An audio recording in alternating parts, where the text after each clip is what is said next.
Hello বন্ধুরা, চচ্চড়িটা হয়ে গেছে। দেখো মাখা মাখা করে চচ্চড়িটা হয়ে গেছে। সবজিগুলো তোমাদের দেখিয়ে দিয়েছি তখন। এবার দিয়ে দিচ্ছি ধনে পাতা।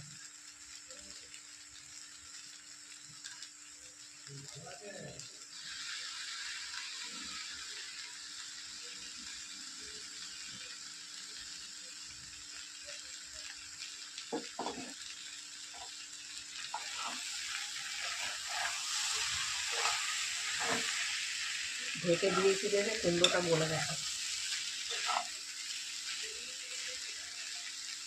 সব সবজি দিয়ে, কপি ডাঁটা দিয়ে, লাউয়ের চোকলা দিয়ে, বড়ি ভেজে, পাঁচফোড়ন সম্বার দিয়ে চচ্চড়ি।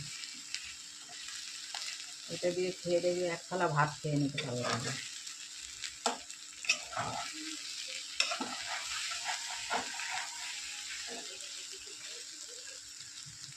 ভালো লাগলে একটা লাইক, কমেন্ট, সাবস্ক্রাইব করে দিও, শেয়ার করে দিও বন্ধুরা।